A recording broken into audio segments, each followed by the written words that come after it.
back to the grind with the only free MMA channel that fucking matters, Full-Time MMA. And I got good news and I got bad news. Which one do you want first? Bitch, I can't hear you. So I'm gonna give you the bad news first so I can put the cherry on top. The bad news is this is the last video of the night. No, damn it, Full-Time MMA. But the good news is it's a motherfucking 5-day weekend, so y'all don't fucking know how much fucking content I'm about to unleash on this channel. Boy. So that's the good news. Let's fucking get to the current news. I should have said we got good news, bad news, and current news. Anyways, Dana White's coming out and he's fucking busting shots off at Demetrious Johnson. Brat, brat, brat. All angles. He said, you want Ray Borg? We'll give you Ray Borg. I'm sure the fans will be clamoring and the ticket sales will be through the roof and pay-per-views will be off the charts. Fuck. Ouch. Dana White came out and he's fucking blasting at Demetrious Johnson, but low-key he ain't telling the full story. But I don't care. That's how you do. He said, I'm not thrilled with Demetrious Johnson. You're the pound-for-pound best in the world. TJ Dillashaw challenged you, and you're the best in the world, former world champion, and you flat-out deny the fight. Then say, I won't do it. I want Ray Borg. He said, you flat-out say, I won't do it. I want Ray Borg. Who wouldn't want to see Demetrious Johnson versus TJ Dillashaw? TJ Dillashaw's calling me every day. I'm cutting weight. I'm cutting weight. I'm dieting. I'm training. I'm cutting weight. Do I got the fight?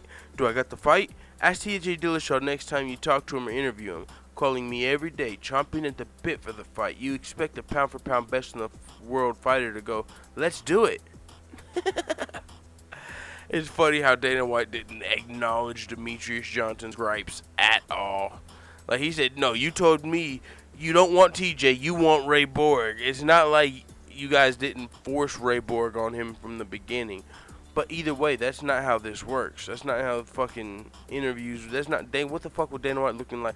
Yeah, I tried to make him fight Ray Borg, and then I thought it'd be better if he fight TJ, so I decided to make his little ass fight TJ, and he fucking fucked around and bucked up and said no. So I'm going to give his little ass what he wants, and I'm going to put his ass against Ray Borg, and I tell you what, stack the card yourself. We'll see the pay-per-views, and we'll see your motherfucking ticket sales, dude. Damn, he didn't even just say pay-per-views, he said ticket sales. He said people don't even show up to, I did hear that one time, like, Demetrious Johnson was the main event, and people started leaving after the co-main event. Like in the arena, like they started walking out of the arena after the co-main event before the Demetrious Johnson fight. But I'm telling you guys, a lot of casual fans, for some reason, I don't understand why. Maybe 145 pounds is the cutoff, but I don't know what it is. There's something about 125 pounders and 135 pounders that casual fans say they're too small. But then when you tell them Conor McGregor was 145 pounds, what's the difference? They kind of just don't respond. They're like, oh, I don't care. Conor's Conor. You know, and I mean, it does make sense. Conor is Conor. Conor talks shit. You know, that makes up to a heavyweight. So maybe maybe these smaller guys literally just have to be able to talk fire shit. I mean, because Conor, and he technically was bigger than a 145 pounder. He fought at 145 for a while. But he looked, everyone said, not everyone, but I heard from fucking Joe Rogan specifically, he looked fucking deathly ill making 145, and 155 was his natural weight class. You hear that from Dana White and such, and other people, MMA media and shit. So what I'm saying is, Conor's technically not as small as these guys, so, whenever you try and tell him, oh, Conor's 145, how come you don't like 125 or 135? Oh, Conor, so you see what I'm saying. So this is interesting, man. When is when is Demetrious Johnson versus Ray Borg gonna happen? Because the way Dana White's talking on this interview, it seems like they're gonna have him on a bad card. But from what I'm understanding, for the last half of the year, every single card is pretty much gonna be stacked. UFC 215, 214's already stacked. So if you put him on 214, the sales are going to be through the roof. John Jones, Cormier, Cyborg, Evinger, Tyron Woodley, Maya. What do you mean? Throw Demetrious Johnson on the card and check the pay-per-view sales and shit. They're gonna be there. So I don't think it's that card he could be talking about. What, 215's got Francis Ngannou versus Junior Dos Santos. I mean, I don't know. But this is one thing I'll say about Demetrious, though. He's not a casual star. He's not a superstar. The hardcore fans are most likely going to buy the fight, and the casual fans are not. So if you put Demetrious Johnson on a card with a bunch of hardcore fan favorites, it's probably not going to sell too high. But if you put Demetrious Johnson on a card with Cowboy and fucking, the fan favorites, Cowboy and Nate Diaz, and do some shit like that, Demetrious Johnson headlining, you ain't going to be able to stop the pay-per-view sales. I mean, yeah, they're going to help sell the card, but you see what I'm saying? You can kind of alter how the sales go depending on how you stack the card. A card like 212 coming up, Shevchenko. Yeah, a card like UFC 212 is probably not going to do the best pay-per-view.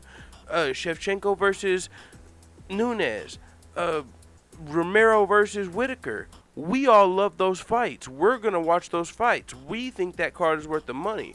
But if you go ask a casual fan that's a friend and you tell them the fighters on UFC 212, they're going to tell you, who the fuck is that? Who the fuck is that guy? So if you do some UFC 212 shit to Demetrious Johnson, yeah, it's only going to sell to us, the hardcore fans.